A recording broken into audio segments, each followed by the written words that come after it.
Crazy conspiracy theories that turned out to be true. Crazy conspiracy Let's theories go. that turned out to be true. The Canadian fruit machine.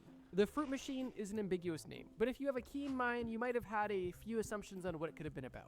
But if you're still in the dark, let me give you its other name, Canada's gaydar, or gay detection machine. That should paint a bit of a clearer picture. If I told you that the Canadian government in the 1960s came up with a strange device and a series of tests specifically made to identify gay men so that they could discriminate against them, you would call me crazy, right? Well, Dude, you're not that's alone, gotta be, but like, unfortunately, elite level you are hating. wrong. And the Canadian government did exactly that. Let me explain. The whole point of this fruit machine was essentially to identify and remove homosexual men working in government roles, specifically in the military and law enforcement. During the 1960s, Dr. Frank Robert Wake developed but, a rather like, strange series how of does that psychological work? tests with the purpose of obviously identifying gay Is it like a men. lie How detector? this machine actually worked was kind of hilarious and extremely rudimentary. gonna tell me, Basically, so. all it would do is it would show you erotic images and say essentially gay buzzwords to see if your body had any sort of positive reaction to this stimuli. One of the markers they were looking Interesting. for was a dilation of the subject's pupils, among other things. This was essentially the equivalent of a lie detector, but instead of detecting lies, it was detecting the big gay. Regardless of its ineffectiveness and rather strange methods to begin with, the results were taken seriously and led to the firing and discrimination of thousands of people, That's which insane. unfortunately led to a huge rise in suicides, which is just heartbreaking. This entire project was So- discontinued in the late 1960s, making this entire Was there any people that got, like, falsely, like, false positives? You know what I'm saying? Like, that couldn't have been, that's not foolproof. I mean, lie detector tests aren't foolproof. fruit machine fiasco very short-lived, at least relatively, but the impact was still long-lasting. On top of the jobs and lives lost, the RCMP, the Royal Canadian Mounted Police, still continued to collect files on suspected gay people for years after this project was concluded. So if you're ever with a friend and they say, that guy's gay, I can tell because I have gaydar, tell them you don't have gaydar, the Canadian government had gaydar, and they used it to discriminate, whether Do you they think- were gay or not. Do you think people, like, behind the scenes still do that? I wouldn't put it past them. Any little twinkling of evidence was good enough for them, and this had huge impacts. Then just sit there and awkwardly look at each other for a few minutes, and if they ask you how you knew this, you know what to tell them. Trust me, bro. The gay bomb.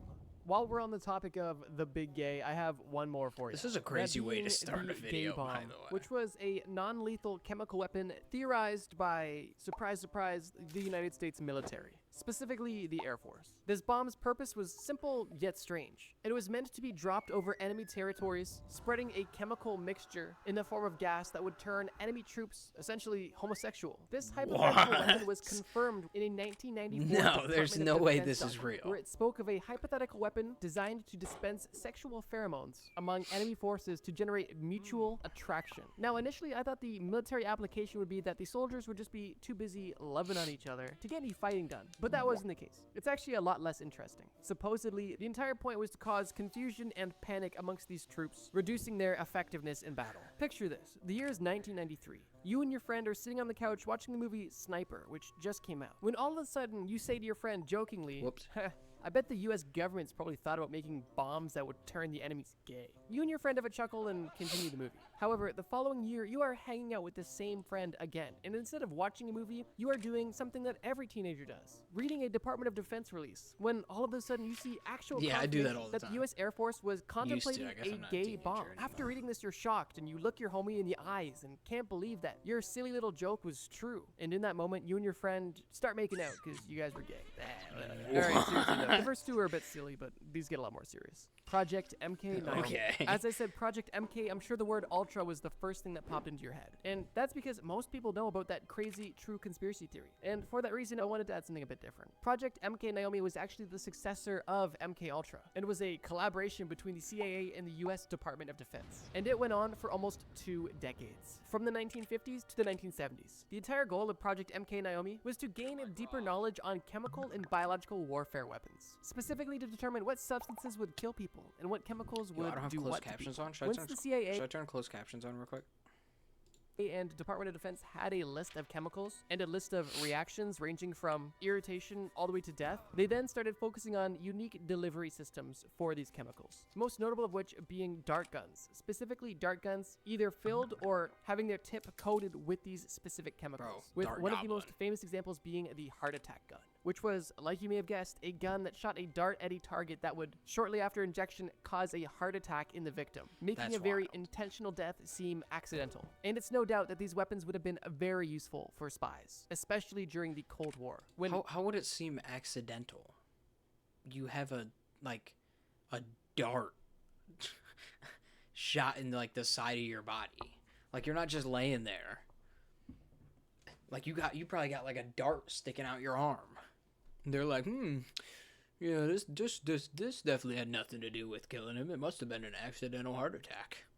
What? Tensions and the need for a good spy was at an all-time high. And if you're for some reason unfamiliar with Project MKUltra, it's basically the government using LSD on non-consenting individuals to try to test mind control as a very basic elevator pitch. But I'm assuming most of you are aware of that one. USA's fake Cuban attack. This video is quickly taking a very dark turn, but that's kind of how these lists go. In 1962, during the Cold War, the US wasn't just tense with Russia, it also had growing tensions with its southern neighbor, Cuba, specifically because Fidel Castro had risen to power in Cuba and was a rather large proponent of communism, or at least kept a very good relationship with Russia.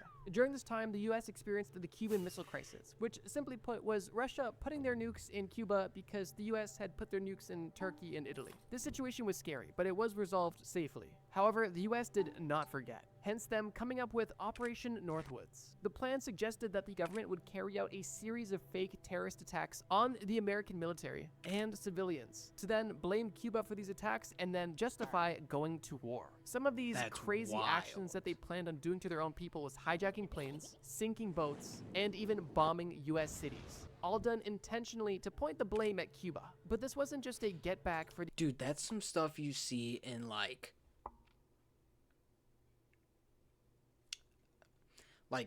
sci-fi shows or something, where it's like, you know, like a common thing in shows and stuff is like, hey, the government's actually messed up. Like The Boys and the superheroes, how all the superheroes are evil and they do bad stuff and they just blame it on other people. I mean, it's not like they're just pulling it out their ass. The Cuban Missile Crisis. This plan was part of a larger effort to oppose Fidel Castro's communist government, which was aligned directly with the Soviet Union, the USA's enemy at the time. And with the Soviet Union having an ally so close to US soil, the US was feeling the heat. Although, would that have justified any of these actions? I don't believe so. That being said, fortunately, none of these actually happened. Although it's not because the government had a change of heart and realized this was awful. President John F. Kennedy simply rejected the plan because he thought that this would cause a large-scale war against Russia, which he deemed to be too risky. Regardless, though, none of these horrible attacks injured any innocent people, which is great. And nobody even knew about it until 1997, when the documents were declassified and made public. So yeah, although the government didn't sacrifice its own people in the name of war, they definitely heavily considered it, which is definitely concerning. North Korea abducting Japanese citizens. During the late 1970s to early 1980s, there were rumors spreading around coastal Japan that North Korean agents were abducting innocent Japanese citizens and taking them back to North Korea for a plethora of reasons. This rumor even gained government attention and was simply brushed off as a conspiracy theory that had absolutely no merit. That was until it was proven to be right. Between 1977 and 1983, North Korean agents were doing exactly what I described, abducting Japanese citizens from coastal cities of Japan and taking them back to North Korea for a multitude of reasons. And these people weren't your typical abduction victim. Guys, my light turned off. Makes me sad. I want it back. Hello? Hello, light. Can you guys still hear me? Hello? Hello, light. Can you guys still hear me? Okay. At least you guys can still hear me, so that's fine. They no weren't more prostitutes microphone or homeless or anybody who seemed potentially vulnerable. They were seemingly chosen at random, making this even more scary and bizarre.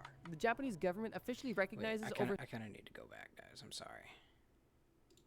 Had absolutely no merit. That was until it was proven to be right. Between 1977 and 1983, North Korean agents were doing exactly what I described, abducting Japanese citizens from coastal cities of Japan and taking them back to North Korea for a multitude of reasons. And these people weren't your typical abduction victim. They weren't prostitutes or homeless or anybody who seemed potentially vulnerable. They were seemingly chosen at random, making this even more scary and bizarre. The Japanese government officially recognizes over 17 victims of North Korea's abduction, although North Korea only claims they abducted 13, which to me is even crazy that they admitted to anything. But some people suggest that over hundreds of people were taken. These victims were ranging anywhere from teenagers to adults, and were kidnapped for, like I mentioned, various reasons, but were most commonly used to teach Japanese or Japanese culture to North Korean spies, so that these North Korean spies could acclimate to the culture and essentially blend right in. Besides teaching at these schools, they would also provide fake IDs for covert operations, as these people weren't going to be in Japan, so spies could take their identity and use them. The only reason that North Korea ever even admitted to any of the abductions was because after investigations by the Japanese authorities, there was simply no doubt at all that these abductions were happening and that these people were in North Korea.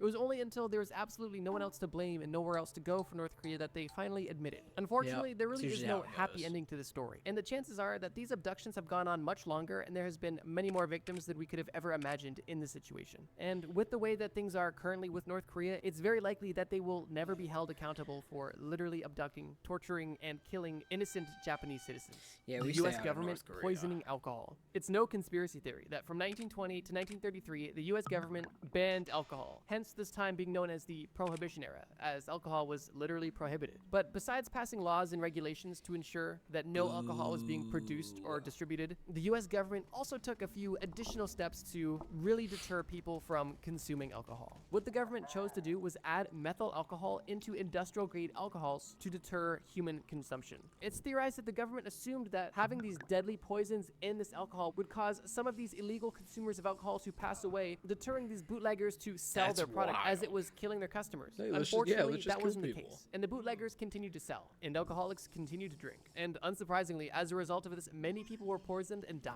And in 1927, in New York alone, there was over 41 deaths confirmed to have come from alcohol poisoning from tainted alcohol, specifically the methyl alcohol. The government used this strategy up until 1933 when the Prohibition ended, and it was at that point confirmed that the US government was literally poisoning alcohol, as it was recorded as a strategy to curb alcohol consumption. So yeah, the US was intentionally putting Okay, but who is in office that's like, hey guys, alcohol's bad, it's pretty unhealthy, let's just start killing people who drink it.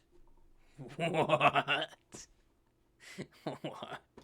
Like, who thought that that was like a good idea?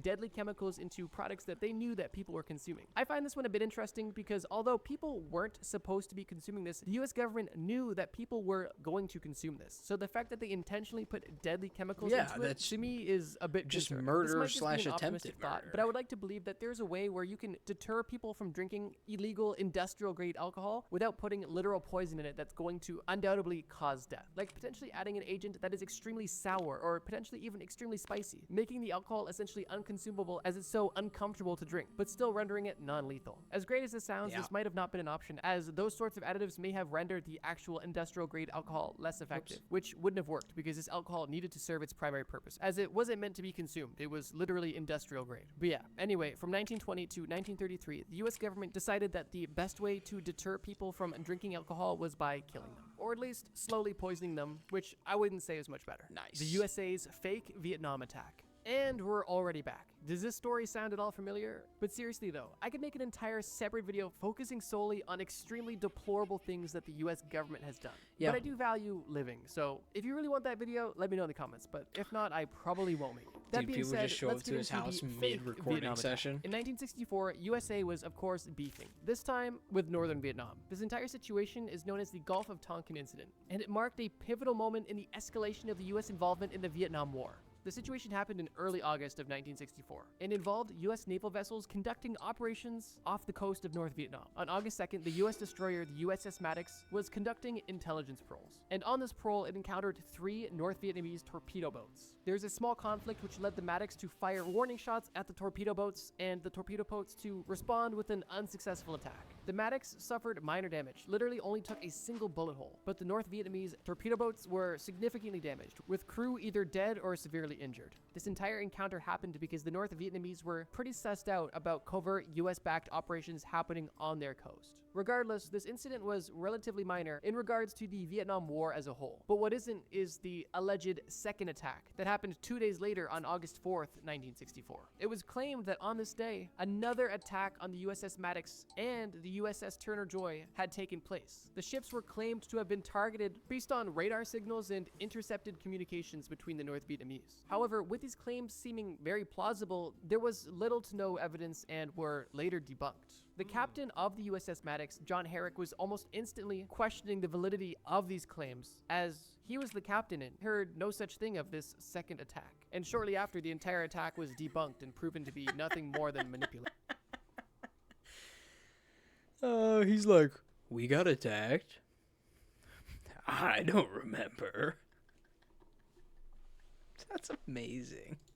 Investigations even confirmed that there was no North Vietnamese forces present anywhere near either of these ships that night, and the intelligence that they had misinterpreted was simply manipulated to spin the story of a potential second attack. The reason why I'm talking about this fake attack is because it was used as justification to amplify the war. Congress even passed the Gulf of Tonkin Revolution, which allowed the US's involvement in Vietnam to escalate heavily, leading to significant troop deployments and a major intensification of the war. It wasn't until years later, after the war had ended, that the US Department of Defense admitted that the second attack never happened. And even later on, declassified documents confirmed that there was a strategic plan to use this fake second attack as a pretext to escalate the war, which ended up becoming one of the most controversial wars in US history. There's no doubt that the Vietnam War was controversial, and this is only a tiny glimpse of some of the stuff that was going on, at least on the US side of things. Project Sunshine. Fair warning, there is a reason why this entry is at the end of the list, and that's because it is by far the most morbid subject in this entire video. Project Sunshine is also known as the Dead Baby Project, and that alone should give you a small glimpse into the insanity that is this conspiracy theory proven true. Project Sunshine was a secret research project that was launched in 1953 to study the effects of radioactive fallout on human health and the environment. Already off to a bad start. The focus of this radioactive testing was specifically on strontium-90, which is regarded as the deadliest byproduct of nuclear detonation. The United States Atomic Energy Commission aimed to measure the amount of strontium-90 in human tissue, as it was typical for it to accumulate in human bones, specifically in children's bones whose skeletal systems were still developing and most vulnerable. Now here's the thing, as much as they potentially would have wanted to subject real children to strontium-90 to study the side effects, they were not able to do so, as it would be a huge moral dilemma and definitely wouldn't fly well with the general public. So what they did do was gather over 1,500 human samples, primarily consisting of babies and young children, without the consent or knowledge of the families that they were taken from. These 1,500 adolescent cadavers were not originally from the United States, and were actually from countries like Australia and the UK, and were acquired by some pretty disgusting means, specifically preventing parents from examining their deceased child before they were sent away for nuclear testing. Typically, these deceased children were sent in parts to not raise suspicion, as parents may notice their entire child missing, but they may not notice their child missing a leg if they are not able to view the child's body in its entirety. Like I mentioned at the beginning, this is extremely dark and honestly disgusting. The initial studies on strontium-90 only analyzed the effects on the human remains. However, shortly after, it expanded to studying its effects on natural environments, such as soil, grass, and grazing animals, where they were seeing what the effect of this strontium-90 would be as it ascended up the food chain. I don't think it'll serve as much as a surprise that once the practices of Project Sunshine were exposed, they were met with widespread outrage and even resulted in a stricter ethical standard when it came to scientific research, specifically those involving human subjects, dead or alive. It literally sounds like something your crazy uncle would say at Thanksgiving dinner. Hey, can you pass the potatoes? I mean, yeah, here you go. I mean, most people aren't really like, they don't like, a lot of people are like, yo, why are you doing this to animals?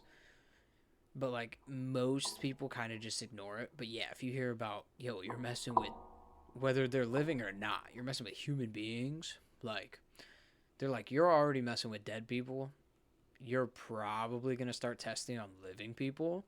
No, that's probably what they're thinking. I mean, that's what I would be thinking, you know what I'm saying? So I mean, now I'm not saying like, oh yeah, go test on all these animals. I don't think that's good either. But you know, I mean, I guess you got to find out, you know, scientific breakthroughs and stuff some way or another. And a lot of the ways that scientific breakthroughs have, you know, been discovered are not in the greatest ways. Oh, did you know that in the 50s, the US government was actually essentially stealing dead children from overseas and using them to test the dangerous byproducts of nuclear fallout? Oh, crazy. Honestly, though, it sounds too crazy to be true. But one thing I've learned from researching for this video is Nah, that, it's not. unfortunately, some things are too crazy to not be true. But anyways, that's all I got for now, guys. If you aren't satisfied and want even more crazy conspiracy theories, let me know in the comments. I'll definitely make another conspiracy theory video in the near future if that's something that you want. But with that being said, ladies and gentlemen, I'm going to thank you so much for watching this video. And if you haven't already, check out this video on screen. It's about the... All right. Hell yeah.